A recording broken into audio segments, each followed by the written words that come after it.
সম্মানীয় দর্শকবৃন্দ, আজকে আবারও আপনাদের সম্মুখে উপস্থিত বাইতুল মুকদ্দাস তৃতীয় পর্ব নিয়ে। আমরা শুরু করব যে বাইতুল মুকদ্দাসকে ইহুদি এবং খ্রিস্টানরা জেরুসাল্লাম বলে ডাকে, মুসলমানরা বাইতুল মুকদ্দাস বলে ডাকে। এখানে জেরুসাল্লাম অর্থ কি, এটা বিভিন্ন মতভেদ রয়েছে। তার মধ্যে একটা অর্থ হলো যে দেবতার গড় বলে তারা দাবি করে। বাইতুল মুকদ্দাস অর্থ হলো কয়েকটা অর্থ: পবিত্র গড়, আল্লাহর গড়, প্রিয় গড়, অনেক কিছু এর অর্থে আসে। যাই হোক, আমরা যেই ইতিহাসের মধ্যে ছিলাম, হযরত দাউদ আলাইহিস সালাতু ওয়াস সালাম যখন বনি ইসরাইলকে নিয়ে যখন এই এলাকাকে ফতহ করলেন, অর্থাৎ পুরো ফিলিস্তিনকে ফতহ করে নিলেন, তখন তিনি তার সালতানাতের রাজধানী এই ফিলিস্তিনকে বানালেন। আর তার ইচ্ছা ছিল যে এই ফিলিস্তিনের মধ্যে তাবুতে সাকিনা রাখার জন্য একটি ঘর তামির করা। তিনি হযরত সুলাইমান আলাইহিস সালাতু ওয়াস সালামকে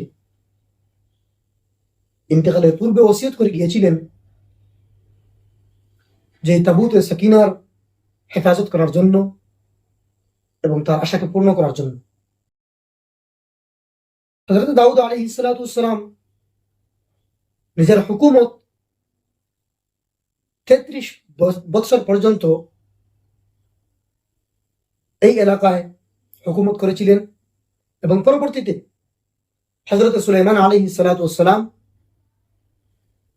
এখানে হেকলে সুলাইমানি নামে ঘর তৈরি করলেন, যার ভিতর পাক জায়গা তৈরি করলেন এবং সেখানে সেই তাবুতে সাকিনাকে রাখা হলো।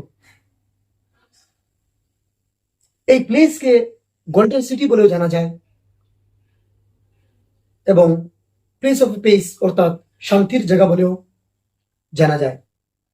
কিন্তু যদি আমরা ইতিহাস দেখি তাহলে দেখতে পাবো যে এখানে এত আক্রমণ হয়েছে, এত হামলা হয়েছে যে এখানে শান্তির বাতাবরণ নেই বললে চলে। আমরা যদি পুরো দেখি তাহলে দেখতে পাবো বেশ হলে 15 থেকে 20 বছর পর্যন্ত সেখানে শান্তি স্থায়ী ছিল। তাছাড়া এখানে আজ পর্যন্ত শান্তি নেই। যাই হোক, নেক্সট ভিডিওর মধ্যে আপনাদেরকে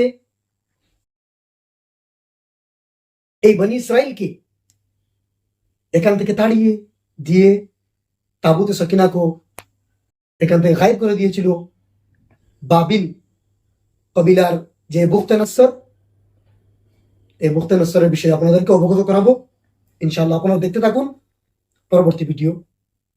ওমা আলাইনা ইল্লাল বালাগ।